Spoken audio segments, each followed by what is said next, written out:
Devin. Yes. This is Jeff Olson from the Heady Metal Show. What's going down, dude? Oh, hey, are we doing an interview today? Yes, if you're ready. Oh, awesome. Awesome. Give me 2 seconds. I just want to check one thing here, okay? Not a problem. All right. Okay, so that is done. Thank fucking God. Okay, how's it going, buddy? Very well. Are you by a window? Good. Am I by the window? Yeah. Yes, I guess I am. If you look outside, you can see me. No, I'm just kidding. I'm looking. All I see is a clown and a stalker behind the wall there. So, but he's always here. He's always here. So he ain't fooling anybody. How you doing, man? Very well, man. Good. Let's talk right off the cuff of what's going on fresh in your brain. Sure. Hey, talk to us about deconstruction.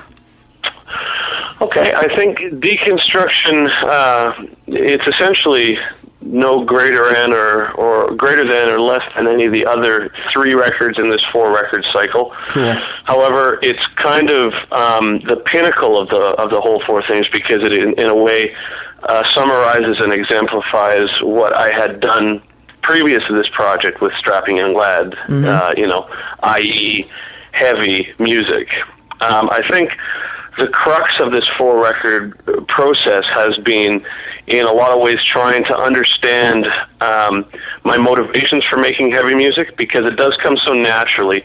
Yet, with the production of heavy music in my past, it's also brought into my world numerous problems. For example, if you spend a lot of your time and energy making statements that are profoundly negative or profoundly destructive, even if it's based in catharsis, what you end up bringing into your world are people and energies that resonate with that, right? Yeah. So for me, like, the whole process has just been like, well, the reason I do this is because it's something that I do. There's a handful of human emotions in total. There's like 10 or 12 of them. Everything I do is a reflection on one of those. I'm a person, Sometimes I'm angry, sometimes I'm not. Sometimes I'm sad, sometimes I'm loving or horny or whatever, is the mode of the day. So in a lot of ways, I'm thinking, well, what is it about the music that I've done in the past that has just, often led me to these places or tours or people that have just been so, distasteful to me, in all honesty. And it took doing Key and Addicted and Ghost for me to recognize that really what it was for me was I was high. And it's not the music. It's, if you put yourself on autopilot, that's one thing. But if you're coming at it from the perspective of a mindset or a creative catalyst that is based in getting away from yourself, like drugs or alcohol, then essentially the statement that you're going to put out is going to draw that to you, right? Like garbage in, garbage out. Well, exactly. And I think that for me at this point, I realized by doing deconstruction that no, heavy music is something I feel very passionate about. It's a great art form. It's a wonderful sound. However, it has its place, and so the way that I was able to, I guess, justify this particular record is by flanking it with other records that make everything on deconstruction have to be accountable for itself. Wow, that's very... So anything I say, anything I do, anything I represent with this record is going to be kind of put into like a light of scrutiny by the fact that it's got Addicted on one side of it and Ghost on the other, and it's not like, okay, well, for example, this particular musician, being me, is strictly this. It's very plain that, no, it's a lot of things, and this is one element of it. And by doing that and coming at it from a sober frame of mind, and, I'd also like to say that I certainly don't, I'm not on a mission. I don't, I'm not trying to advocate sobriety to people who aren't into it. That's not my goal. It's strictly, I do what I do because it works better for me, right? Right. But having said that, I was able to make something with deconstruction that I'm extremely proud of, because the intention behind it is trying to take apart those motivations and, be accountable with the type of music that I'm very passionate about without it kind of devolving into this kind of nihilistic, Sure. fuck the world kind of sentiment, right? Right, very dynamic range then, like heavy music and, forte, piano. I mean, that's the essence of ear candy, Well, yeah, and I mean, even beyond the candy element or whether or not it's even good or bad. I mean, as I had said, even with my view on drugs and alcohol, I'm not on a mission, I'm not trying to... Sure. I'm not trying to convince people of anything. I'm not trying to make music to make some sort of profound statement. It's just what I do. Like when I go through life, my release has always been and probably always will be, well, this year, as a reflection of what I've kind of learned or what I've experienced, here's the soundtrack to it, Wow. And I think that makes it honest, at least. And I'm just so sick of being lied to by music and, like advertising in general, that regardless of whether or not my music is, liked by the audience, or if, somebody might hear it and just be like, it's a piece of shit. I don't like it. It doesn't resonate with me. That's of course, that's personal taste. But the one thing that I'm very confident of with all this stuff is I'm not lying to you. Wow. This is where I want to be. This is what I want to say.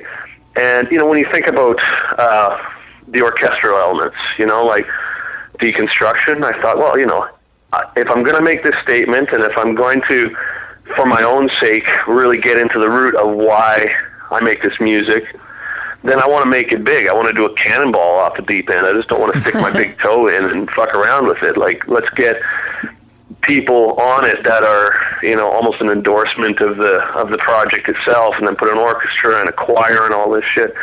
But, the thing that I wanted to make really clear as well is, I'm not a composer.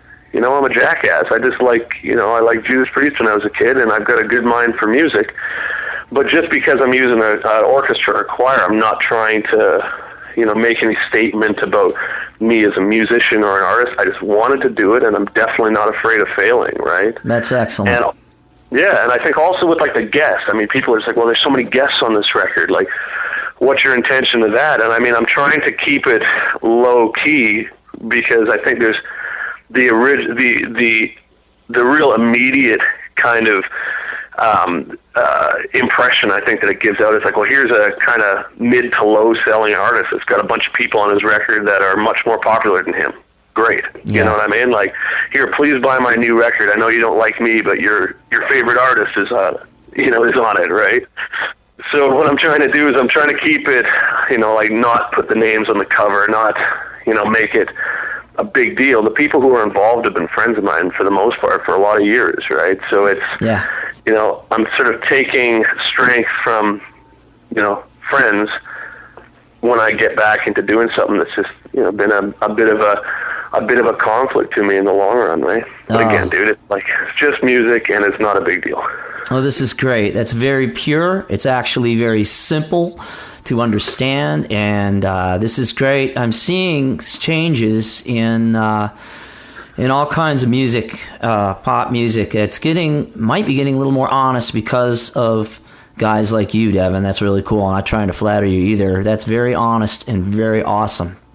Well, thanks, dude. I think there's also people who are often complaining about, well, the music industry is going down the tubes and downloading and all this shit. But I think in some ways it separates the people who are in it as an industry from the people who just don't really have an option. And I mean, I also don't want to make it seem like, oh, as not having an option, you have to follow the muse and you're being dragged kicking and screaming into it. I mean, really, it's like, if I didn't want to make music, I wouldn't. I mean, it's as simple as that, right? And I don't have a lot of release in my life. I'm not a good drawer. I'm not I like making furniture, but dude, I make shitty furniture. You know what I mean? Like, so like the stuff that I like to do, the one thing that I'm actually pretty good at is music, right? And I think that the person that I am, I enjoy being able to be productive. I enjoy being creative. I enjoy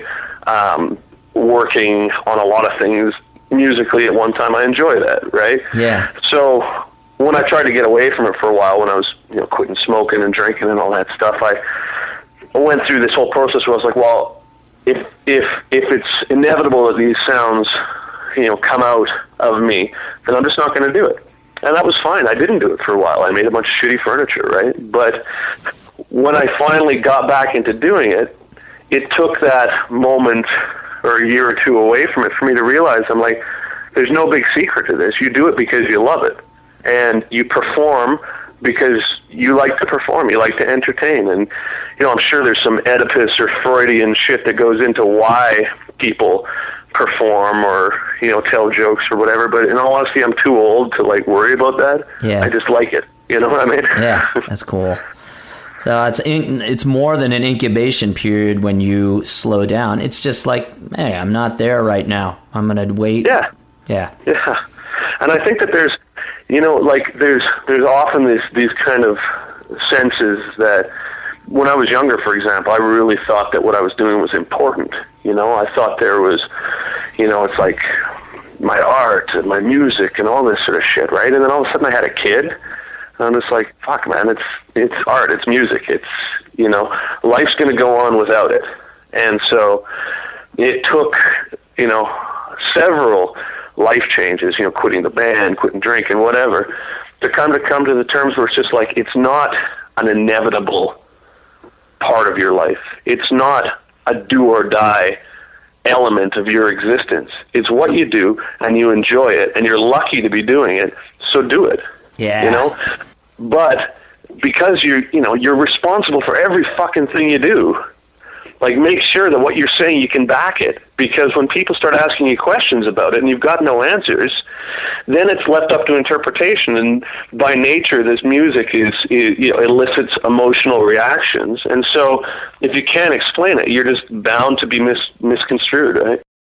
Is it hard? Do you have to delegate then the physical concepts of your sound man, your lighting, your stage, how the stage goes from there? Do you organize that singularly, or do you delegate with other people when it gets to that point? And that's leading us into the road. You're about to go on the road here. What are your thoughts on that kind of a thing? How does that work out? Well, it's like I've got a real strong vision for everything I do. And I think there's an element of control freak in me that's been there for as long as I can remember. But at the same time, it's like right now we're heading to Europe in a couple of days, and we're mixing deconstruction, and I think if you got to know your limitations, or else you're going to be working at 180% capacity, and everything's going to get done at 65% because you're spreading yourself too thin, right?